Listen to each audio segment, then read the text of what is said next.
संजय सिंह को भेजे गए नोटिस पर लखनऊ पुलिस का यू टर्न। अब संसद सत्र के बाद संजय सिंह को लखनऊ पुलिस ने बुलाया है। ईमेल भेज करके 20 सितंबर को लखनऊ आने से मना किया है। तो आम आदमी पार्टी के नेता राज्यसभा के सांसद संजय सिंह को कुछ इस तरीके से बीते दिनों उत्तर प्रदेश की पुलिस ने एक नोटिस दिया था, मगर अब ये कहा जा रहा है कि सत्र के बाद में 1 अक्टूबर के बाद संजय सिंह को यूपी पुलिस बुलाएगी। हालांकि राज्यसभा के सभापति से पुलिस के इस बीच में शिकायत भी आई। लखनऊ पुलिस ने संजय सिंह को पेश होने के लिए नोटिस भेजा था। आज का दिन दरअसल था कि संजय सिंह वहां पर पहुंचे। हजरतगंज थाने में संजय सिंह पर मुकदमा दर्ज है राजद्रोह का। जी हां, राजद्रोह का केस दर्ज है संजय सिंह का। हमारे सहयोगी संदीप खेर हमारे साथ में इस वक्त जुड़ रहे हैं। संदीप, हालांकि राज्यसभा सत्र चल रहा है, पार्लियामेंट के दोनों सदनों का, इस बीच में इस हिसाब से अब पुलिस ने उनको इस सत्र के बाद में बुलाया। ठीक है, सवाल यह है कि राजद्रोह का केस संजय सिंह पर पुलिस के जरिए आधार क्या रहा पुलिस का? पुलिस ने किन चीजों की बुनियाद पर इसे राजद्रोह का केस दर्ज किया?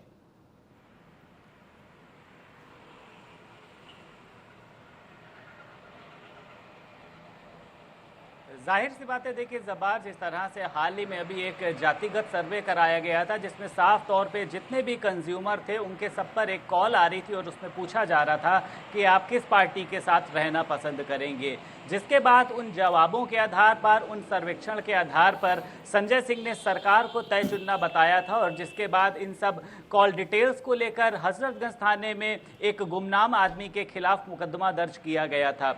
लेकिन उसके बाद संजय सिंह सामने आए थे और उन्होंने साफ तौर पे कहा था कि इस जातिगत सर्वे कराने के पीछे मैं हूं। जिसके बाद पुलिस ने उनके ऊपर मुकदमा दर्ज किया था और साफ तौर पे कहा था कि आपको हजरतगंज थाने में आज पेश होना होगा।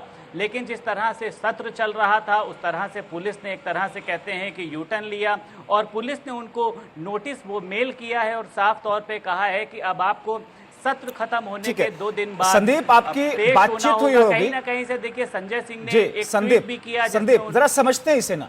संदीप, बातचीत आपकी हुई होगी पुलिस के आला अधिकारियों से।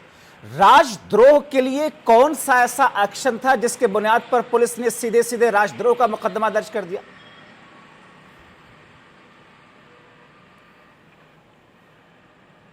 जाहिर सी बात है, देखिए इन्हीं सब चीज़ों को लेकर जिस तरह से संजय सिंह ने अभी हाल ही में ब्राह्मण को लेकर उन्होंने एक आरोप लगाया था, कहीं ना कहीं से उन्होंने एसटीएफ को स्पेशल ठाकुर फोर्स लेकर कहा था और एक तरह से देखिए जातिगत जो सर्वे उन्होंने कराया था, कहीं ना कहीं से धार्मिक भावनाओं को कह सकते हैं भड़काने का जो एक आरोप होता है। जिस तरह से सभी के फोन पर उनके कॉल आ रहे थे, कहीं ना कहीं से पुलिस ने इसको एक गंभीर मानते हुए उन पर इस तरह का जो मुकदमा है वो दर्ज किया था। हालांकि इस दौरान संजय सिंह काफी नाराज दिखाई दिए और उन्होंने कहा है कि मैं राज्यसभा का सांसद हूं, क्या राज्यसभा का सांसद एक देशद्रोही हो सकता है?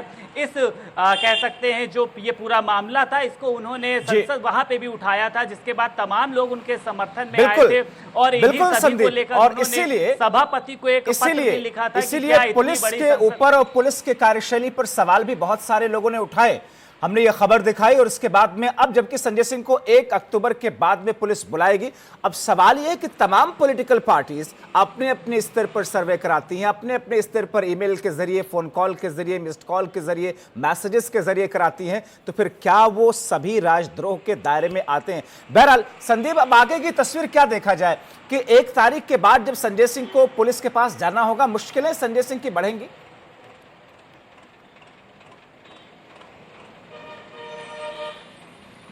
देखिए, नहीं, बिल्कुल जबार, आपको बता दें, देखिए संजय सिंह की जो मुश्किलें हैं वो जाहिर से बातें कहीं से बढ़ती हुई नहीं दिखाई दे रही है, क्योंकि कह सकते हैं एक परिपक्व नेता हैं, समझदार हैं। जिस तरह से उन्होंने आज भी गिरफ्तारी को लेकर ताल ठोकी थी, तो जाहिर सी बात है कि उसके पीछे उनकी मंशा ये थी कि पुलिस मुझे गिरफ्तार नहीं कर सकती है। और जाहिर सी बात है कि देखिए जिस तरह से सत्र चल रहा होता है उसके बीच में किसी भी सांसद को पूछताछ के लिए भी नहीं बुलाया जाता है, जिस आधार पर उन्होंने कहा था।